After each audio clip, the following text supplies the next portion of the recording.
Henry Cavill in the Marvel Cinematic Universe is going to be something. हाल ही में कुछ दिनों से हेनरी कैविल के एमसीयू में भाई काम करने की खबर कुछ ऐसी चल रही है जैसे कि भाई टोनी स्टार्क गांव वापस आ रहे हैं, जो कि कोई छोटी बात नहीं है। जो कमिटमेंट भाई हेनरी भाई अपने कैरेक्टर के साथ देते हैं उस हिसाब से बंदा लिटरली सारी सक्सेस डिजर्व करता है। मगर किस्मत को तो तुम जानते ही हो कितनी कुत्ती चीज होती है। एंड सुनने में तो बहुत पहले से ये आ रहा था कि हेनरी कैविल एमसीयू में कोई इंपॉर्टेंट रोल प्ले करने वाले हैं, जिसमें भाई रूमर्स की शुरुआत कैप्टन ब्रिटेन कैरेक्टर से हुई थी, जिसके बाद अब डॉक्टर डूम, अपने नए वुल्वरीन एंड इवन साइक्लोप्स तक की बात चल रही है कि हेनरी कैविल अब एमसीयू में इन कैरेक्टर्स के साथ वापसी कर सकते हैं। वापसी क्या, पहली बार आ सकते हैं। जहां पे भाई ऑब्वियस सी बात है कि कंफर्म तो कुछ भी नहीं है कि प्रॉपर सुपर हीरो बन के आएंगे या फिर म्यूटेंट बन के वापस आएंगे। मगर एक चीज मैं कंफर्म कर सकता हूं कि अगर ये न्यूज एग्जिस्ट करती है तो इसका आगाज हमें आने वाले सैन डिएगो कॉमिक कॉन में सुनने को मिल जाएगा। जुलाई में एसडीसीसी मार्वल और डीसी दोनों के लिए बहुत इंपॉर्टेंट होगा, जो कि भाई डीसी स्टूडियोज अपने सुपरमैन एंड यूनिवर्स को लेकर एक डेफिनेट डेट्स हमें देगा और मूवीज अनाउंस करेगा।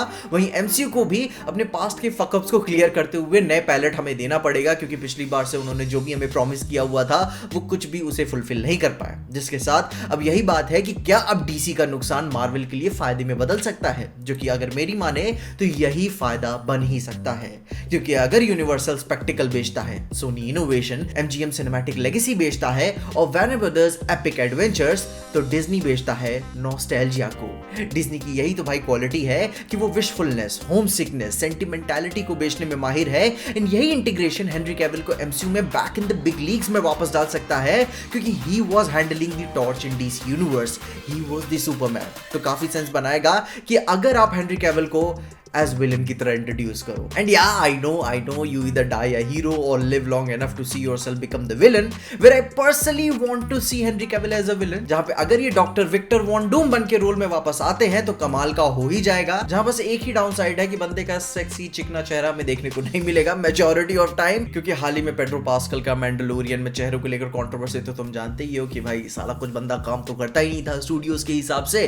क्यों ना भाई इसको निकाल के सिर्फ डबिंग आर्टिस्ट जितना ही इसको पैसा दे, क्या क्या नहीं सुनने को अपन को मिला। जहां उसके बाद तो तुम जानते ही हो कि पूरा शो कैसे डाउन द हिल चला गया, जहां पे एक्टर का चेहरा ना होना इवन जॉश ब्रॉलिन के लिए भी प्रॉब्लम थी। इन्फिनिटी वॉर के बाद उन्होंने थैनोस के लिए सिर्फ अपनी आवाज दी, वो मोशन कैप्चर की शूटिंग के लिए वापस नहीं आए, जो कि ओवरऑल थोड़ा सा एक्सपीरियंस नर्व कर देता है। जब आपको ऐसी बातें पता चलती है थोड़ी इज्जत कम हो जाती है एंड एक्टर को फिर से खुद अपने आप को साबित करने के लिए किसी इंपॉर्टेंट रोल में वापस आना पड़ता है। लेकिन अभी लेटेस्ट रूमर्स के हिसाब से हेनरी कैविल अपने म्यूटेंट बन सकते हैं एज साइक्लोप्स या फिर वुल्वरीन। जहां वुल्वरीन की बात तो भाई बहुत ही अनलाइकली लगती है, क्योंकि ह्यू जैकमैन अभी ही वापस आए हैं एंड एटलीस्ट अभी आगे 2 मूवीज के लिए और भी फीचर होंगे एमसीयू में, जिसको एमसीयू प्रोड्यूस करते करते एटलीस्ट 10 साल तो लगा ही देगा। तो भाई रैशनली अपने पास सिर्फ साइक्लोप्स बचता है, जिसको मैं प्रॉपर्ली हेनरी कैविल के चेहरे के पास देख पा रहा हूं। एंड अगर एमसीयू ने हेनरी कैविल जैसे ए लिस्ट एक्टर को एक्समैन के लिए भाई चुना हुआ है, तो ये हो ही नहीं सकता कि वो हेनरी को सिर्फ 6-4 लाइंस के लिए किसी मूवी में डाल दे। मतलब कि वो उस कैरेक्टर को मूवी में इंपॉर्टेंस तो देंगे ही देंगे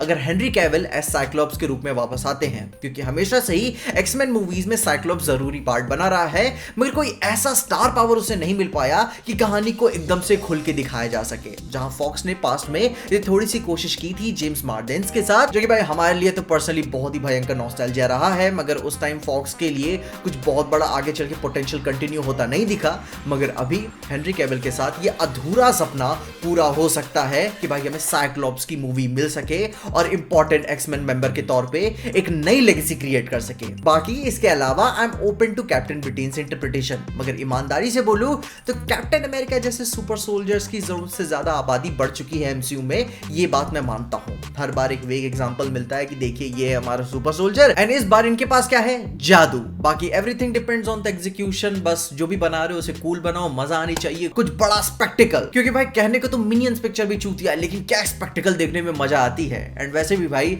जो मार्वल हर बार मजाक कर देता है ना अपने कैरेक्टर्स के साथ बोनर जैसा, मैं यहाँ पे बिल्कुल नहीं चाहता। स्पेशली हेनरी कैविल के कैरेक्टर के साथ तो बिल्कुल भी नहीं चाहता कि भले ही उसका मिनी क्रॉसओवर मूवी से शुरुआत होकर एक बड़ी मूवी मिले या फिर बड़ी मूवी से शुरुआत होकर एक मिनी क्रॉसओवर मिले, जहां भी मिले कैरेक्टर अपनी इज्जत डिजर्व करता है, जस्टिस मांगता अपने भाई को। बहुत झेला है इसने, बहुत झेला है इसने। बाकी तुम अपने ओपिनियंस बताओ कि तुम इन सारे कैरेक्टर्स में से हेनरी कैविल को किस कैरेक्टर के लिए फिट देखते हो, या फिर तुम्हारे दिमाग में ऐसा कोई स्पेशल सा कैरेक्टर है जहां पे तुम हेनरी कैविल को डालना चाहोगे। अपनी ओपिनियंस में जरूर बताना एंड तब तक के लिए देखते रहना टीजे एक्सप्लेन।